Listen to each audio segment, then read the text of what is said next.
Don't move. I mean it. Stay right there against that counter and stop pretending you were just getting water. You haven't touched it once since I walked in. I heard things tonight. Not everything, just enough.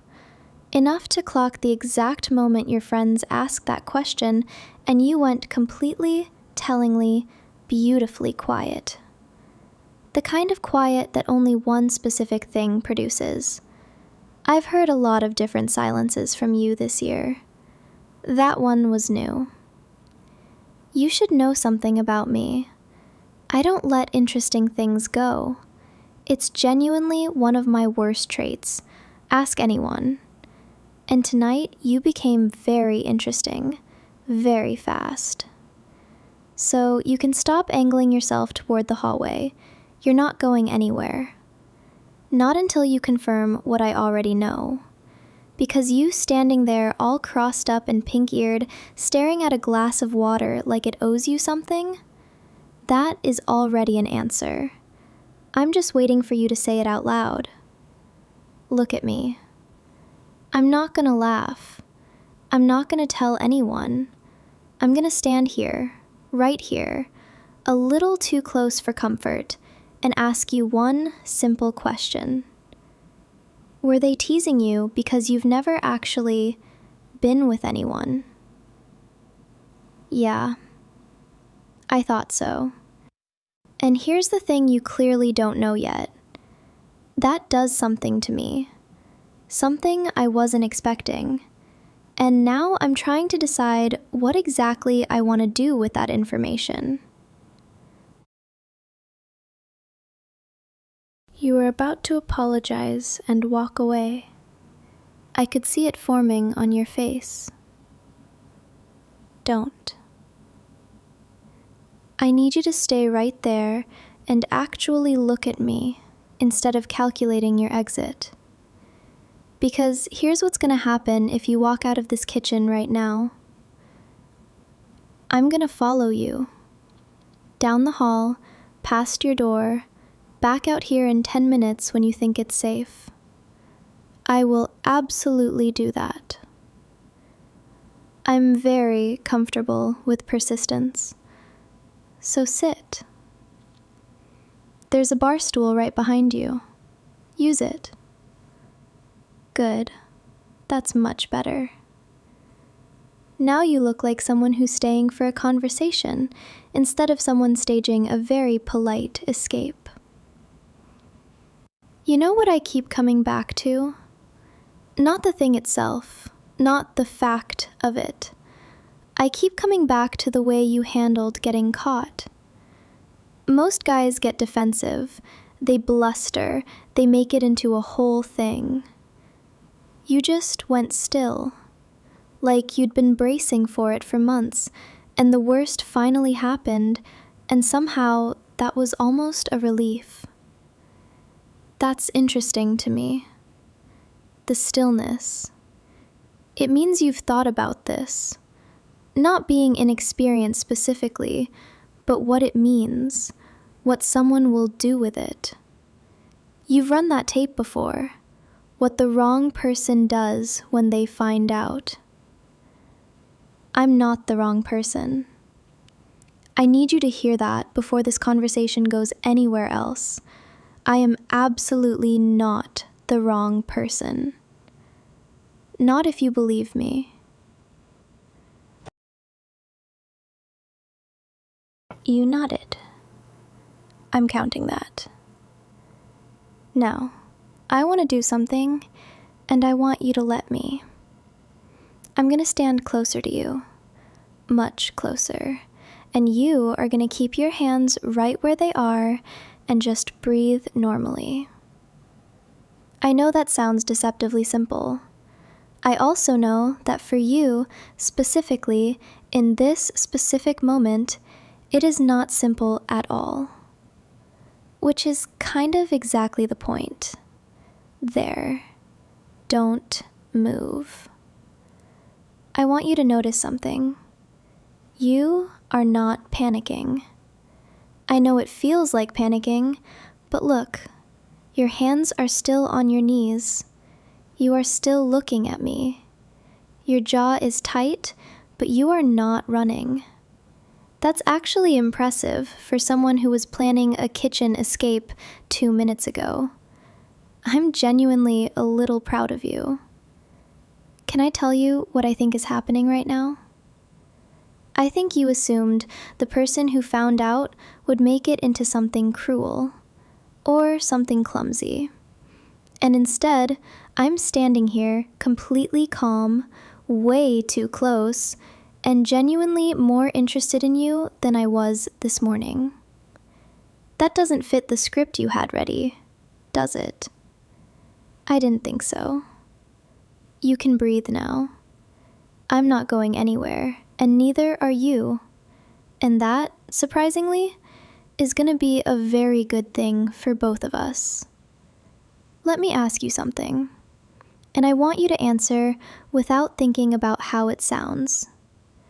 Right now, standing here with me this close, does part of you actually want to see where this goes? Because you're still here, and that is already an answer.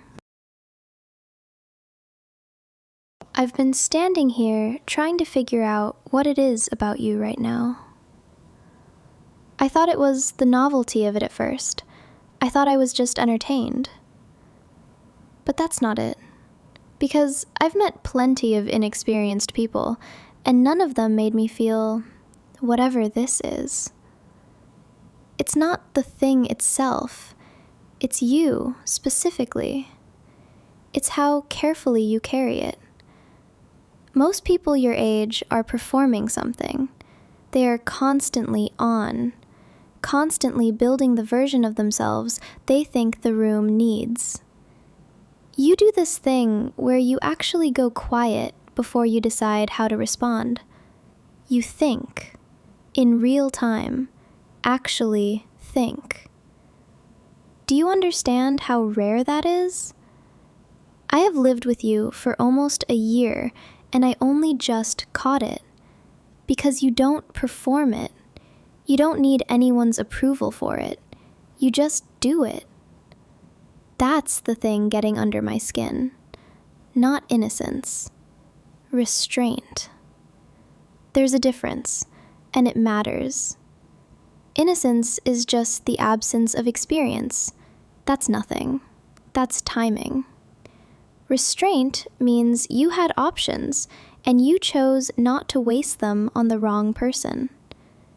And now I'm standing here, very close to you, thinking one specific thought I probably shouldn't say out loud yet. I'm gonna say it eventually. But first, I want to know something from you. Something real. So tell me, and be honest with me, because I'll know if you aren't. Is it that you haven't wanted anyone badly enough yet? Or is it that you haven't wanted to want the wrong person badly enough? Those are very different answers, and I have a feeling I already know which one it is.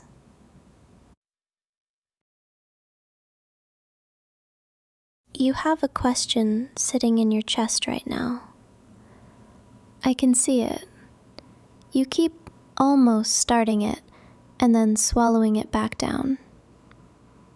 Stop doing that. I want you to ask me whatever it is. Don't edit it. Don't clean it up and make it sound less afraid.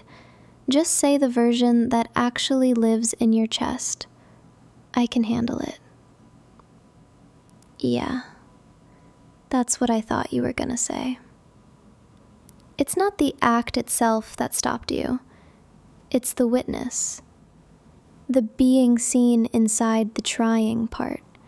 The moment where your face does something honestly uncertain, and the other person is right there watching it happen in real time, and you have no control over what they do with that, whether they're patient or impatient, generous or cruel, whether they treat your uncertainty like something temporary or like something that defines you. You can practice almost anything alone. You can get good at most things quietly, privately, with no one watching you fail. Intimacy is one of the only things you cannot perfect by yourself first. So you've been waiting, not from fear of wanting it, from something much more specific, from not finding someone worth failing in front of yet. I know, because I would have done the same thing. Not the same reason, but the same math. Find someone whose opinion of you survives your uncertainty, or don't find anyone. The thing is, I think I'm the right person. Not because I'm perfect, not because this is a convenient situation, but because I'm sitting right here, completely unhurried, and I haven't flinched once since you told me. That means something. At least, I think it does.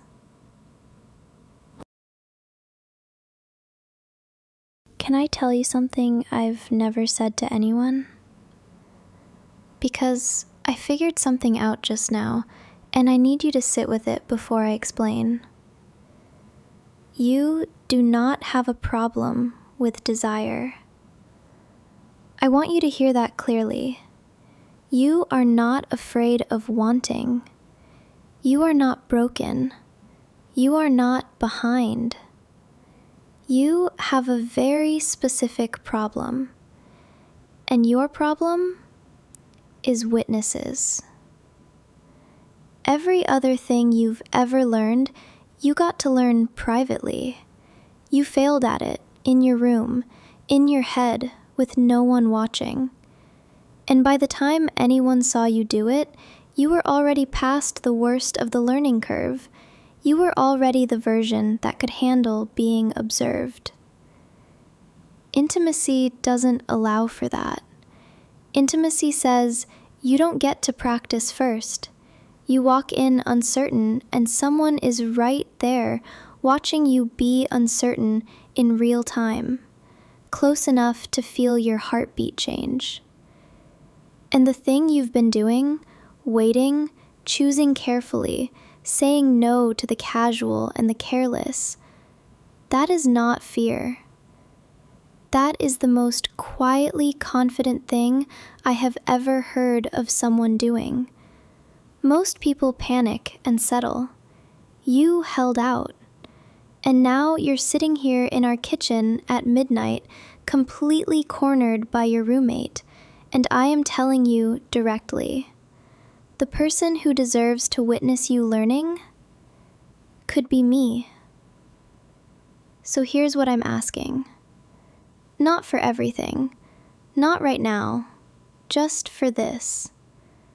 Let me be the witness you actually trust, the one you don't have to perform for, the one who already knows too much about you to be impressed by a version you constructed, just the real one. Come with me. No, don't ask questions yet. Stand up, leave the glass right there on the counter, and walk with me to the living room. I'll explain once you sit down. Good. Right there. Not on the edge of it. Lean back. Let the couch actually take your weight. You've been holding yourself like you're about to bolt for the last 20 minutes. You can stop now. Give me the glass. I mean it, hand it over. You've been holding it like a shield since the kitchen, and it's gone warm, and you haven't taken a single sip. It's not water at this point. It's a prop. There. Thank you. I'm putting it right here on the table, and you're gonna leave it there, because you don't need it. You don't need anything between us right now. Let me look at you for a second. Just look at you. You are genuinely so much easier to look at when you're not trying to disappear, when you just sit there and let yourself be seen. I want you to try something for me. I want you to decide, right now, that you're going to stay in this moment instead of living 6 steps ahead of it in the panic. Can you do that? Look at me. Not at the glass, not at the door. Right here. Good. Then let's talk about what comes next.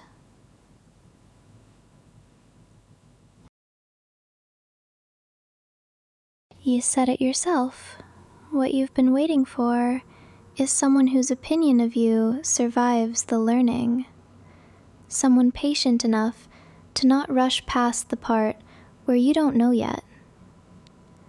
I've been thinking about that since you said it, turning it over, because what you described isn't actually that hard to find, theoretically.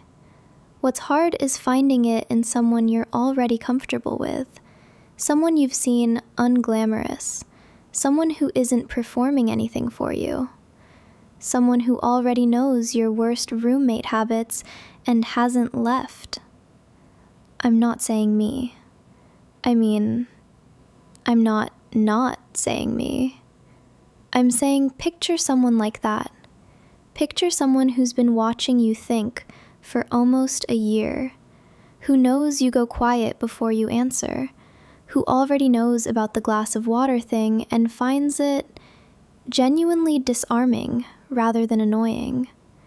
Picture someone who already decided you're worth the slow pace before you even asked for it. If that someone happened to be me, would that scare you? Or would it make a little too much sense? You don't have to answer that right now. Well, actually, yeah, I think you do. Because I am sitting right here, and I already know what I want.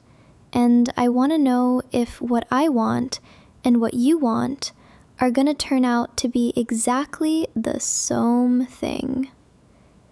I'm not asking you to be ready in the way that means fearless.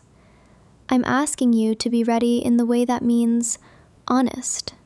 Just honest. That's the only qualification I actually care about right now. And I think you've been honest with me this whole time, haven't you? Okay, I'm gonna tell you something, and you have to let me finish before you react. I want you. Not as a project, not as a curiosity, not because I'm bored or because I take things just to prove I can. I want you because somewhere in the last hour, I went from entertained to genuinely affected. And I don't do that often enough to dismiss it. I know how I seem. I know the dominant thing can read like a game, and I'm not going to pretend I didn't enjoy cornering you in the kitchen, because I absolutely did. But this right now, this is not performance. This is me sitting on the other end of your couch, closer than I have any justification for being, telling you the actual truth. I think you are the most interestingly careful person I have ever lived next to, and I want to be the person you stop being careful with. So here's what I need from you. Not a performance, not false confidence, not what you think I want to hear. I need one honest answer. Do you want this? Not do you think you should want it, not are you ready in the way that means perfect and polished and certain. Do you want it? With me? In this living room? Tonight? Because if the answer is yes, I'll take care of everything else. You just have to say it out loud.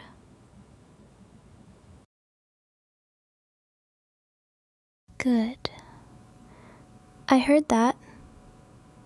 Stop second-guessing whether you said it right. You said it. That's all it needed to be. You know that glass of water you've been guarding all night? When I moved it off the counter, it was already warm. You'd been holding it so long, it had taken on your temperature, and you didn't even notice. That's what you do. You hold on to things until they stop being useful and start being something else. Start being comfort objects. Start being distance. I'm not gonna let you do that with me. Not tonight, and honestly, not after tonight either. Whatever this is, we are not letting it go cold in your hand while you figure out if it's safe yet. It's safe. I'm telling you directly. I am safe. You are wanted here. Not despite being new to this, not in spite of the careful way you carry everything. Because of it. So, I need you to look at me. Not at the couch, not at your hands, at me. And I need you to tell me one thing. Not how ready you are, not how much you want this. Those I already know. I need you to tell me how slow you need me. Because I've got all night, and I am not guessing. You're gonna tell me exactly what you need, and I'm gonna give it to you.